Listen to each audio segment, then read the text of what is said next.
Assalamualaikum warahmatullahi wabarakatuh. Pemirsa channel Redisya. Alhamdulillah hari ini saya ketemu tokoh idola saya waktu saya kecil dulu.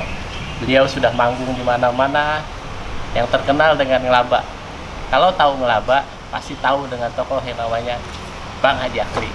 Nah, ini salah satu tokoh idola saya yang inspirasi saya. Kenapa menginspirasi? Karena kedekatan akhir-akhir ini sama beliau seringkali mengajarkan saya tentang jatuh bangun di dunia hiburan, jatuh bangun. Beliau juga punya usaha. Usahanya apa? Nanti kita denger ya. Nggak tahu usahanya apa. Yang penting hari ini saya mau ngobrol nih sama beliau. Sekarang yuk kita ngobrol-ngobrol yuk, santai sama beliau, tokoh inspirator saya. Mungkin jadi inspirator juga buat teman-teman sekalian di rumah. Hai. Assalamualaikum Bang Haji. Waalaikumsalam. Sehat kabar hari ini? Alhamdulillah. Yang penting sehat.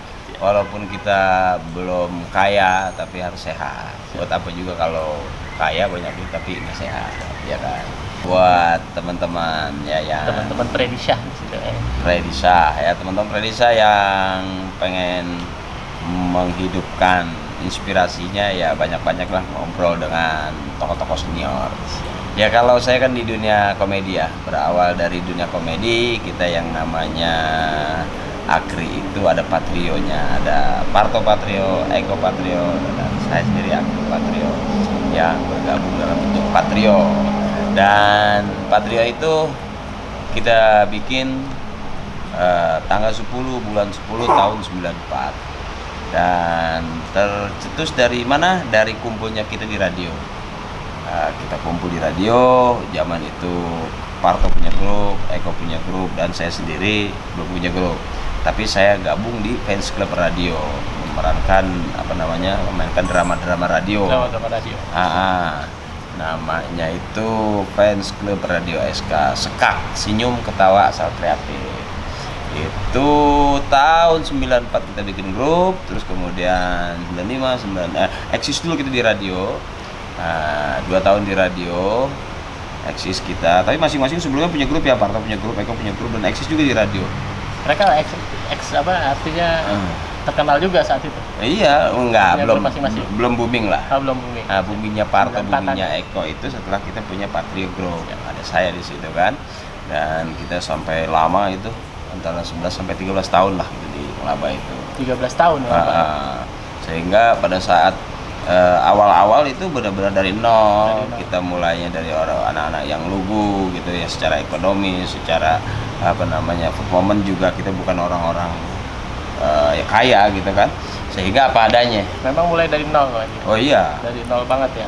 Background Bang Haji ini apa sih sebenarnya dulu banget gitu? Kalau saya malah nggak ada hubungan dengan dunia entertain. Saya background saya ya dunia religi ya.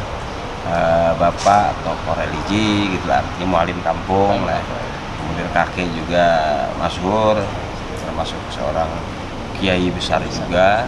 Terus kemudian saya punya latar belakang sekolah agama, dari mulai Hidayah, Sanawiyah, Aliyah, sampai kita kuliah, sampai sebelum itu saya ke pondok juga. Berarti dasarnya santri. Pernah lah. Nyantri ya, pondok ya, pernah lah. Sebab kadang-kadang kalau dibilang santri kok jadi pelawak, itu yang kita kadang susah jawabnya.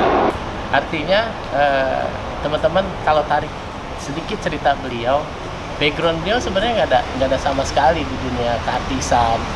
Bukan dari anak orang kaya, bukan dari orang yang banyak duit, bukan dari dia sekolah artis, enggak. Jadi di sini saya tarik kesimpulan sebenarnya siapapun kita, asal kita mau, asal kita bisa, insya Allah jadi. Nah, makanya tarik kesimpulan tadi, seorang santri aja bisa nih eksis sampai sekarang nih. Nah, mempertahankan keeksisan beliau ini, itu gimana nih caranya Bang? Sampai sekarang? Bang. Artinya mempertahankan eksis ini gimana? Konsisten kah? Apa gimana kah? Atau? Ya, kita ngalir aja ya. Setiap orang itu ada masanya, setiap masa ada orang. Jadi kita nggak akan pernah bisa melulu di situ-situ terus, ya kan? Tapi dengan kita sadar ruang, sadar gerak, sadar posisi. Dulu saya punya etikat untuk tidak lagi manggung di usia-usia tua. Saya pengen kembali ke dunia religi. Tapi apa mau dikata, ada suatu musibah yang secara finansial kita benar-benar drop. Tapi kita nggak putus asa. Kita masih punya nama besar, kita masih punya nama yang orang kenal gitu. ketika dari dunia lawak kita bisa lari ke dunia dakwah, dari dunia dakwah kita bisa lari ke dunia usaha. Artinya boleh menurut saya, karena pelawak itu profesi, artinya manusianya mau ngapain aja bisa, ya kan, mau ngelawak bisa, mau jadi usaha bisa, mau dagang bisa, karena mau jual kerupuk atau mau jadi mau jadi pemadam kebakaran juga bisa gitu. Jadi kita ini fleksibel aja sebenarnya, jangan terlalu terfokus dengan bahasa aduh gue nggak bisa, aduh gue nggak, ini ngalir aja. Pada hasil kita bisa. Banyak ilmu yang kita dapat dari pengalaman, banyak ilmu yang kita dapat dari obrolan. Jadi ilmu itu bukan hanya bayar seorang mentor atau bayar seorang entrepreneur atau bayar seorang konsultan, tidak juga gitu. Ada ilmu yang kita dapat memang dari pergaulan, apalagi sih kalau memang dibantu dengan orang-orang yang ahli, ya udah pasti gitu. Udah pasti, artinya mereka yang memang sesuai, cerdas dan pintar itu di bidang dia, di bidangnya masing-masing. Artinya dengar cerita juga beliau ini pernah drop loh. Beliau tuh pernah jatuh, artinya pernah merasa nggak pede, mungkin merasa ada satu hal yang bikin dia drop, nggak bisa bangun atau gimana. Itu apa sih yang bikin kedorong lagi, gue harus bangkit gitu, gue harus bangun gitu.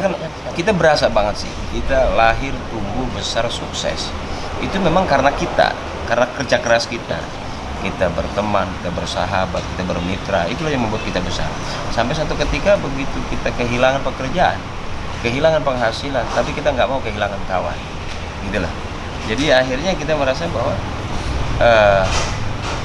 di saat orang sibuk nyari duit, dan semua orang pada nyari duit, dan semua orang butuh duit, kita cari kawan. Dari kawan itulah bakal jadi duit, ya kan, bakal jadi sebuah pekerjaan, bakal jadi sebuah mitra usaha, dan seterusnya. Karena kita cari rezeki di banyak orang, gitu. Dan nggak bisa kita kayak diem aja, kita nggak bisa, atau kita sukses diem aja juga nggak bisa. Kita harus hidup di banyak orang. Maka setelah kita berhasil, kita juga harus berbagi kepada banyak orang. Ya, jadi dapat lagi saya di ilmunya barusan. Seringkali saya ngomong ke banyak orang, bukan cuma kepintaran kita, bukan cuma karena ilmu kita, tetapi lebih peran penting kepada silaturahmi. Jalin hubungan baik sama teman, jalin hubungan baik sama mitra. Jangan bikin cacat hubungan. Artinya duit gampang dicari, tapi teman susah dicari. Benar. Ya itu makanya mungkin Bang Haji bisa kasih pesan lagi nih buat kita nih. Ya. Itu, ya, penambahan yang paling penting adalah rawat baik-baik kepercayaan yang diberikan orang kepada kita. Karena kalau sudah kehilangan kepercayaan, bisa jadi kita akan kehilangan teman, kehilangan harta, dan kehilangan segala-galanya. Jadi saran saya buat teman-teman yang terus berinspirasi, itu artinya dimanapun kita ada, cari kawan, cari sahabat, cari saudara. Karena dari kawan, dari sahabat itulah tanpa sadar mereka aset buat kita. Itu. Siap, terima kasih buat teman-teman. Tayangannya sih sebentar, tayangannya sih sederhana, tapi mudah-mudahan dari tayangan ini teman-teman bisa gali inspirasi, bisa ambil poinnya. Poin kali ini yang saya ambil adalah jangan menyerah, jangan putus tali silaturahmi. Jadi buat teman-teman, yuk nanti ikutin terus aja ya channel saya di Predisya. Bang Haji mau untuk ajakan dong Predisya channel. Predisya channel, ikuti terus, maka kamu akan terinspirasi karena banyak senior nanti yang bakal hadir di sana, ya. Oke. Lihat di sini teman-teman. Oke teman-teman. Teman-teman, jangan lupa subscribe juga Subrek Akri Patrio TV di channel beliau. Kita akan dapat juga inspirasi yang luar biasa.